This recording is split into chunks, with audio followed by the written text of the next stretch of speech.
Hello everyone, we are from the group Cyber Relay. So the topic we are going to talk about is VR Rage Room. So basically I'm gonna do the introduction and conclusion for this. So VR Rage Room is actually, you can say that, a concept of relieving stress and anger. So in a VR, usually the traditional rage rooms used to be have some things or everything that you need to rely or open your rage on. So that's what a rage room would be, and you go and smash things and destroy things, so relieve stress and anger. So that was the traditional rage things. So after that, while COVID hit and after all that, so people got into VR rage rooms where you can see that in using AI, all these sophisticated things will come, and using that VR Rage Room has been created. So you can say that it's actually a revolutionary approach in both VR and Rage Room as well. So as you know, when you enter a virtual environment, you get to see everything and you get to feel everything. So it's the same feeling, but just you are doing on just a virtual environment, and you're just feeling that how you are going through everything, and how you're smashing things, and how you're dealing your frustration and your strings. So you can say that this is the gist of what is VRO, and that's it. Thank you. Hello everyone. Good evening. My name is Venkan Harish Taklapati. My group name is Cyber Relay. My topic name is VRA's Room the Problem. VRA's rooms are concerning because the potential impact from the raised rooms directing towards people, personal and mental lives. Coming to second point. Usually in raised rooms, people are allowed to destroy or break things as their willings. In VRA's rooms provides users with the simulation of destroying or breaking physical objects. Coming to the next one. The actual intention behind traditional rage rooms or VR rage rooms is to provide an emission of stress and a way of anger management.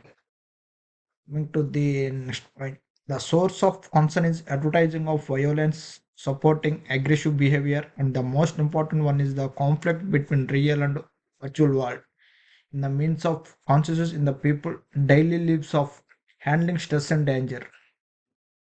Another concern is related VRS rooms involves the risk of individuals becoming addicted to the simultaneous release of anger, potentially leading to increased real of aggression. Critics also point out the lack of long-term studies accessing the physiological consequences of regularly using such virtual environments. Ethical questions arise regarding the responsibility of developers and the potential for unit and consensus, highlighting the need for careful consideration in the design and promotion of VR room experiences. And the VR room concept where users can vent their frustration in a virtual environment as facing criticism for intentionally promoting and normalizing aggression. Some argue that it might not be a healthy way to deal with the anger as it could reinforce negative behaviors. Thank you. Hello, my name is Sakhin Abbas Ali Khan and I am from the group CyberAlly. Our topic is VR Race Room. So we explore why study VR Race Room and why is this relevant in the current class. So studying VR Race Rooms is interesting because it is the integration of technology, visualization and psychiatry.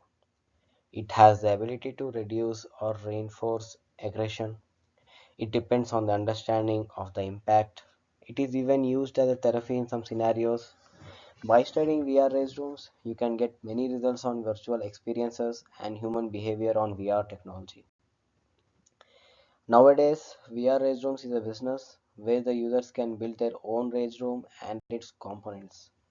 It is relevant to our class as it is an interdisciplinary concept and uses a lot of user preferences and their data. Coming to my topic, relevant ethical question and dichotomy of the situation. Here, VR rooms are intended to allow people to vent their anger and tension by engaging with simulated real things in virtual environment. And however, the dichotomy appears when the possible drawbacks are considered. Concerns have been raised that normalizing in encouraging aggression, even in virtual space, may have unforeseen repercussions for mental health. And furthermore, the immersive aspect of virtual reality raises concerns regarding the psychological consequences such encounters in the long run, because virtual settings have the capacity to impact emotions, attitudes, and behaviors. The narrow line between a control outlet and contributor to violence becomes a important ethical topic. The vast ocean of human brain and VR technologies emphasizes the issues, complexities, and also in general, the ethical issue revolves around striking a balance between providing a control outlet for stress and range and minimizing the risks involved with normalizing aggressive behavior in virtual worlds. It asks for you throughout the examination of psychological effects and socializal implications of introducing VR range rooms into modern culture. And also, on the other one hand, proponents believe that these virtual experiences can provide a safe and control outlet for pent up emotions. Yeah. This is all about the relevant ethical question and the economy of the situation. Thank you.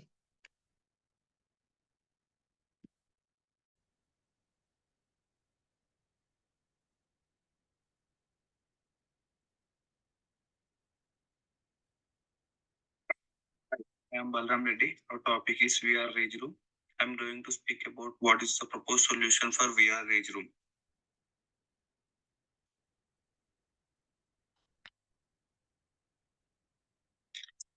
Implementation of age restriction and filtering people with disorders, because the understanding of underage people and people with mental disorders is different. So there is a possibility which could lead to negative impact on their mental health and public behavior. Awareness of VR Rage Room needs to rise so that people are aware of bright and dark parts of using the Rage Room and the subsequent effects. Strict rules and regulations regarding usage restriction for VR Rage Room based on availability of time and resources. Because anyone can be addicted to VR Rage Room. There are more than necessary and potential negative psychological effects. More research needs to be done on VR Rage Room, because by doing research that we should be able to gain more insights, and it will help to revise the law from time to time. So the last one, the most important of which is the inclusion of selective options and a VR Rage Room, because depending on one's lifestyle, stress and anger can occur. Although VR Rage Room can be used to relieve anger and stress, these methods will improve the mood of the person.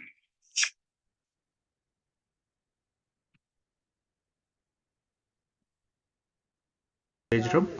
So as we talked about in the previous slides, and my friends also talked about the solutions and why are we using rage rooms on all this. So I'm going to conclude all the points. So basically, I'm going to conclude each and every point. So VR Rage Room is actually a presentation in virtual reality of the rage rooms. So you can say that it does have as a coin has both sides. So it does have positives and negatives as well. So coming to the positives, you can relieve stress and anger, and sometimes you can say that using rage rooms, most of the people get their therapeutic help as well. As you know, it's a safe outlet. You can release your emotions. You can work. You can whatever you do, whatever work you do, you can have a VR and you can do that. So you can say that it's a safe outlet and doing, and it is also at a very good cost.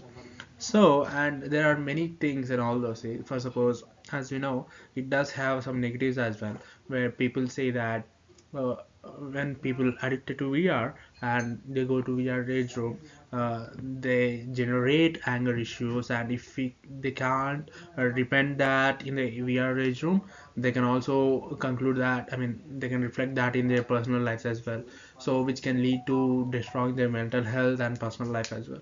So this is the darker side of that. So there are certain solutions for that, having, you can say, age regulations and some rules, and a certain agreement, so that they have to abide for that, and after that they can use. So you can say, if they want to use it, they have to make some decisions on how to do it and how not to do it.